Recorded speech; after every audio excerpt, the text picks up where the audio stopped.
Assalamualaikum warahmatullahi wabarakatuh. Perkenalkan nama saya Azida Putra Ansori dengan NIM J1410241049. Dan kali ini saya akan mempresentasikan ataupun memaparkan kembali terkait hasil kerja kelompok 3P2 TM7 dan ini merupakan video pengganti praktikum dari mata kuliah Dasar-Dasar Manajemen pertemuan ke-7. Yang pertama itu terkait makalah yang sudah dibuat yaitu tentang kekuasaan dan distribusi wewenang. Tugas praktikum 7 mata kuliah Dasar Manajemen. Kita langsung ke pendahuluannya. Nah, dalam suatu organisasi baik di sektor pendidikan, pemerintahan maupun profesi lainnya, kekuasaan dan wewenang menjadi faktor utama dalam menentukan individu dan menduduki jabatan tertentu. Kekuasaan dapat berasal dari berbagai sumber seperti penghargaan, paksaan, legitimasi, keahlian, dan rujukan. Sementara itu, wewenang dalam organisasi juga bergantung pada apakah dasar otoritasnya itu bersifat klasik atau berbasis penerimaan. Nah, dalam dunia pendidikan misalnya, pemilihan rektor dan kepala sekolah tidak hanya mengatur prosedur seleksi dan penunjukan saja. Selain itu, guru yang telah tersertifikasi memperoleh manfaat ekonomi melalui kenaikan gaji dan tujuannya. Di sektor pemerintahan juga, seorang pemimpin itu seperti gubernur misalnya gitu kan, memiliki hak untuk memilih bawahannya berdasarkan hubungan politik, kolegial dan keluarga. Guna apa? Guna menjaga stabilitas yang baik itu dari kepemimpinan dan juga menghindari oposisi yang dapat menghambat wewenang dalam keorganisasi. Tidak hanya ditentukan oleh kompetensi individu, tetapi faktor hubungan sosial dan politik itu mempengaruhi dari adanya kepemimpinan ataupun dari legitimasi dari wewenang dan juga jabatan tersebut. Jadi di latar belakang ini memberikan suatu gambaran terkait wewenang dan juga lini kepemimpinan agar supaya dari satu jabatan ke jabatan lain ataupun dari satu tingkatan ke tingkatan yang lain itu memiliki wewenang dan juga tugasnya masing-masing sesuai dengan arahan dan juga keperluan dari organisasi tersebut. Rumusan masalahnya sudah ada, terus tujuannya juga itu termasuk dari rumusan masalah baik itu dari sumber kekuasaan, terus dasar wewenang formalnya, jenis wewenang, dan juga bentuk delegasi wewenang. Nah, terkait pembahasannya, ini ada tinjauan pustaka dulu dari kekuasaan dan dalam organisasi, kemudian wewenang pandangan klasik dan pandangan penerimaan, terus jenis wewenang dalam struktur organisasi, kemudian ada delegasi wewenang dan pengaruhnya terhadap efektivitas organisasi. Yang terakhir, hubungan politik dan kekerabatan dalam pengangkatan jabatan. Nah, di pembahasan kali ini kami ini melakukan riset ya dari artikel 1. Sebenarnya sama semua artikelnya, cuma mungkin nanti dari pandangannya dan juga dari pembahasannya mungkin berbeda dari kelompok lain. Nah, nanti juga akan membahas dari kelompok lain, yaitu kelompok 2 sama seperti sebelum-sebelumnya. Nah, dari artikel pertama ini, organisasi pendidikan dapat terlibat dari pemilihan seorang rektor. Nah, ini salah satu contoh studi kasusnya itu dari pemilihan seorang rektor perguruan tinggi negeri. Nah, seorang rektor itu dipilih oleh beberapa aspek, yaitu banyaknya suara dan dukungan yang ia dapat dari sistem kampus, yaitu yang diwakilkan oleh wali amanat, dan faktor luar kampus, yaitu suara dukungan dari seorang menteri pendidikan nasional. Nah, poin yang pertama itu terkait sumber kekuatan. Nah, sumber kekuatannya itu bisa kekuatan menghargai ataupun reward power, di mana dalam artikel ini calon rektor itu dapat memanfaatkan kekuasaan penghargaannya itu untuk mendapatkan dukungan dari wali amanat ataupun pihak internal kampus. Jadi si calon rektor ini bisa didapatkan ataupun bisa dicalonkan oleh seorang wali amanat dan juga pihak internal kampus untuk dicalonkan ataupun untuk diamanahi sebagai seorang rektor, seperti itu. Kemudian ada kekuasaan memaksa ataupun coercive power, di mana kekuasaan ini mungkin juga terlibat dalam konteks di mana seorang calon rektor itu dapat menggunakan tekanan atau kekuatan untuk mendapatkan dukungan. Nah, jadi si calon rektornya ini memaksa para pendukungnya ataupun mungkin seseorang yang di dalam internalnya untuk bisa memilih beliau sebagai seorang rektor di kemudian hari, ataupun untuk bisa memaksa orang-orang itu terlibat supaya bisa mendapatkan untuk mendorong dukungan dari mereka supaya bisa dipilih menjadi seorang rektor.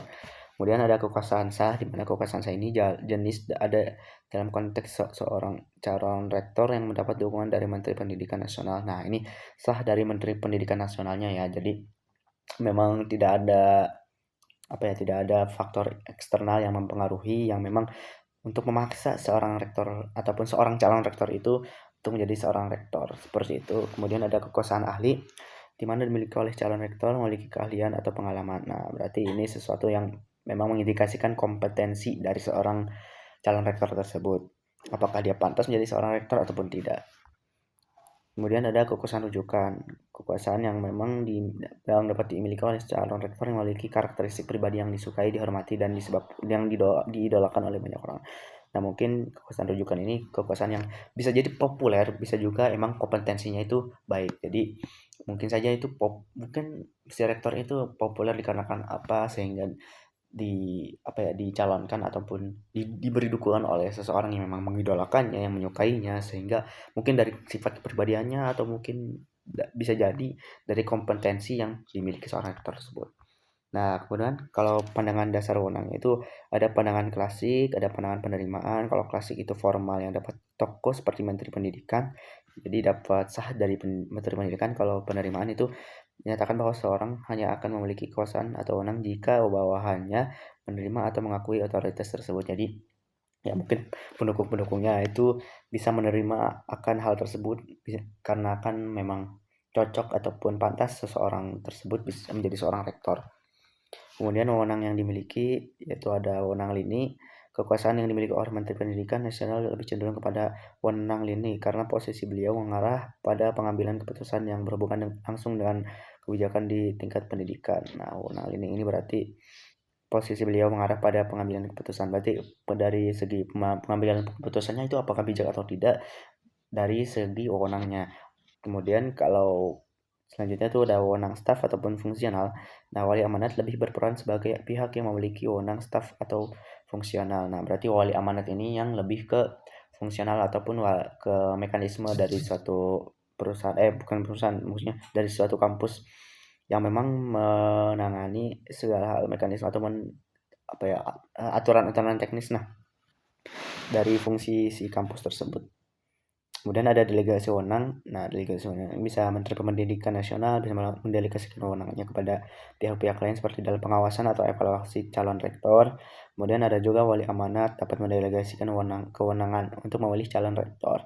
Jadi ada dua, ada wali amanat dan juga Menteri Pendidikan Nasional yang bisa memang mendelegasikan setiap tugasnya masing-masing untuk bisa memberikan peran terhadap kampus terkait pemilihan calon rektor. Nah, kalau artikel kedua ini terkait Presiden Soekarno memiliki power dan karisma yang sangat besar, menjadikannya seseorang yang penting pada zaman kemerdekaan dulu.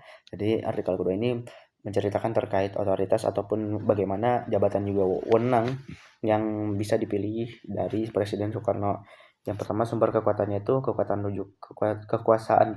sumber kekuatannya itu ada kekuasaan rujukan, kekuasaan sah, dan juga kekuasaan ahli. Kalau rujukan berarti ya karena kan populer ataupun kompetensinya bisa layak. Nah, oleh karena itu dirujuk ataupun dicalonkan sebagai calon presiden.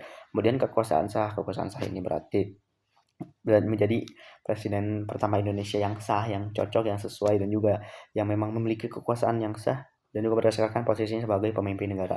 Kemudian kalau kekuasaan ahli ini, Soekarno juga memiliki kekuasaan ahli karena kemampuannya dalam berpidato. Jadi memang ahli dan juga andal dalam berpidato dan juga mengekspresikan apa yang memang harus dilakukan oleh seorang pemimpin dan juga bisa memberikan kontribusi terhadap rakyatnya supaya bisa menenangkan dan juga bisa menjernihkan pikiran pada saat itu dikarenakan konflik berkepanjangan dari segi penjajah dan juga dari segi lainnya, sehingga memang kompatibel supaya bisa mengarahkan masyarakat ataupun bangsa Indonesia pada waktu itu.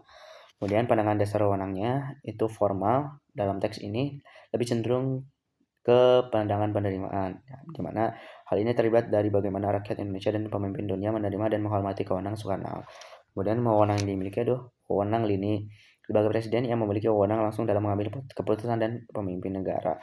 Kemudian kalau delegasi wewenangnya itu dalam artikel tersebut tidak disebutkan secara eksplisit apa yang didelegasikan oleh Soekarno, namun sebagai pemimpinnya memiliki mendelegasikan tugas-tugas pemerintahan dan administrasinya. Kemudian artikel yang ketiga itu seorang dokter yang dapat bekerja di rumah sakit memerlukan proses yang panjang, yaitu dengan lamanya pendidikan yang ia tempuh di perguruan tinggi dalam dan beberapa praktik lapangan. Jadi artikel ketiga ini terkait dokter yang memang apakah itu kompatibel dan juga bagaimana sih secara wewenangnya itu dan juga kekuasaan yang dimilikinya.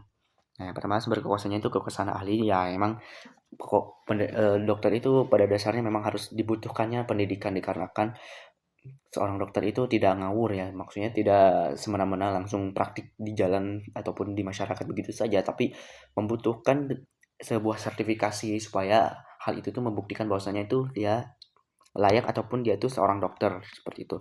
Kemudian kekuasaan sah di mana dokter ini memiliki posisi formal dalam rumah sakit yang secara hierarkis lebih tinggi dibandingkan suster.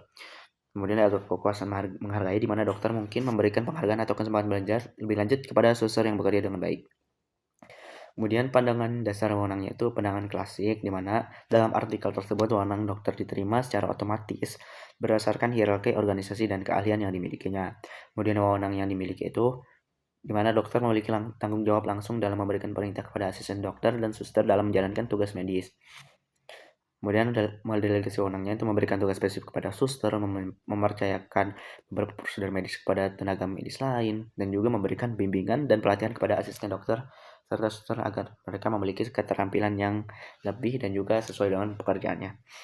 Kemudian artikel keempat ini terkait jabatan kepala sekolah, yang mana apakah itu sumber kekuasaannya dari mana dan juga bagaimana pandangan dasar wewenang dan juga wewenang dimiliki serta delegasinya.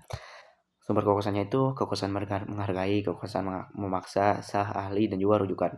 Lebih komplitnya di mana memang seorang kepala sekolah di suatu instansi itu memang harus memiliki kuasa, bisa jadi kekuasaannya itu menghargai, jadi bisa respect pada orang lain, juga memaksa bisa jadi memang populer dan juga memang dicocokkan oleh para pendukungnya, kemudian bisa jadi sah dalam artian memang ditunjuk oleh seseorang yang ahlinya ataupun bisa jadi pendidikan, kemudian bisa jadi kekuasaan ahli ataupun memang kompatibel dan juga kompetensinya cukup dan juga dirasa memang pantas menjadi seorang guru ataupun kepala sekolah, dan juga kekuasaan rujukan yang memang didapat dari rasa hormat dan kagum oleh guru dan stafnya. Kemudian pandangan dasar wewenang itu pandangan klasik menekankan pada hierarki peraturan dan juga kewenangan formal. Kemudian wewenang yang dimiliki itu wewenang dini berarti memiliki kewenangan langsung atas bawahan mereka. Kemudian delegasi wewenang itu peraturan dan kewenangan serta tugas dan tanggung jawab. Kemudian artikel kelima ini seorang guru yang telah tersertifikasi maka dapat memperbaiki kualitas ekonomi yang dimilikinya karena dengan didapatkannya sertifikat tersebut. Sumber kekuasaannya itu kekuasaan menghargai dan juga kekuasaan sah. Kekuasaan menghargai berarti respect ataupun karena pemerintah memberikan sertifikasi sebagai bentuk penghargaan kepada sebagai seorang guru, sebagai peningkatan gaji dan juga tunjangan. Kemudian kekuasaan sah ya karena memang pemerintah memiliki kewenangan resmi untuk menetapkan kebijakan sertifikasi guru. Pandangan dasar wewenangnya itu pandangan klasik karena wewenang berasal dari posisi formal pemerintah sebagai pembuat kebijakan, kemudian wewenang yang dimiliki itu wewenang ini. Karena pemerintah memiliki otoritas langsung dalam menetapkan kebijakan yang berdampak pada guru. Serta delegasi wewenangnya itu pemerintah mendelegasikan kebijakan sertifikasi kepada instansi terkait.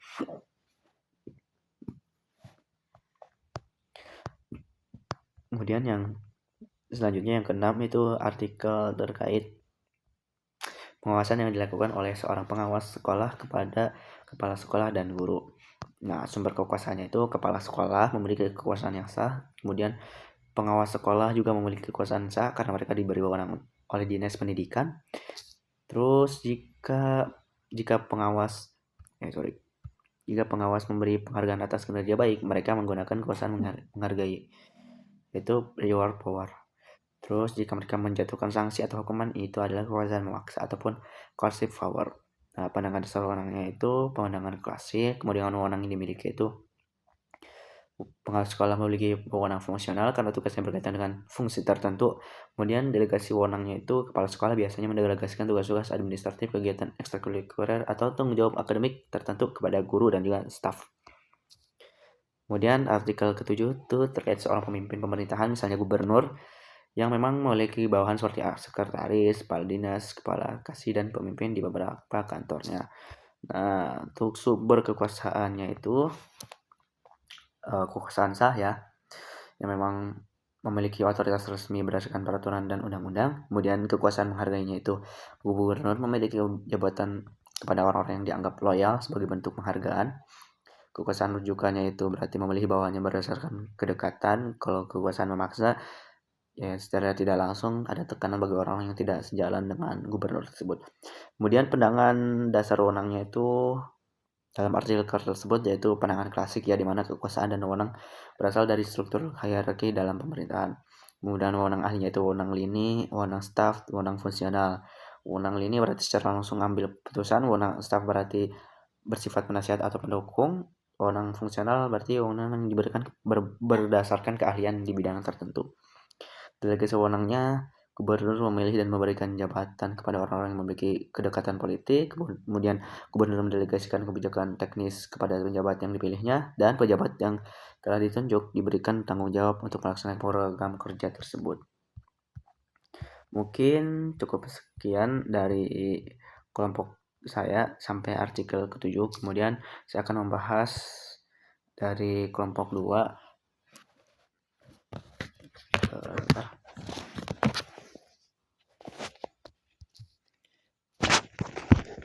Sebenarnya dari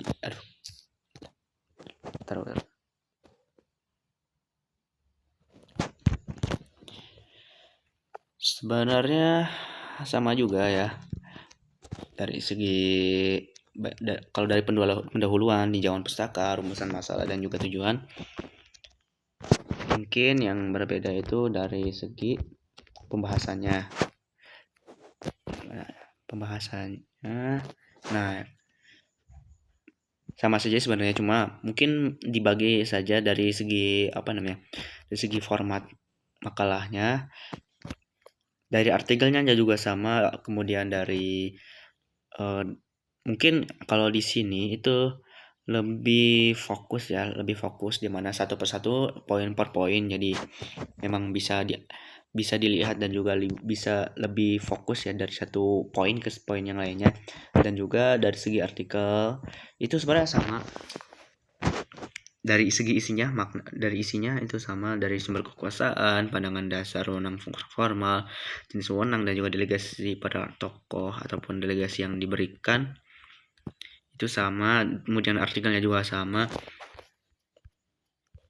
Mungkin yang membedakan daftar pustaka dan sebagainya. Dari segi saran, kesimpulan juga beda mungkin. Tapi dari segi artikel, dari segi isi, dan juga sumber dari artikel tersebut sama. Dan mungkin artikelnya tuh yang membedakan. Cuma tidak ada yang membedakan, sama semuanya, baik semuanya, isinya juga sama. Dan tidak ada yang perlu dibahas dari segi isi. Mungkin cukup sekian dari saya, Zida Putra Ansori. Kurang lebihnya mohon maaf. Wassalamualaikum warahmatullahi wabarakatuh.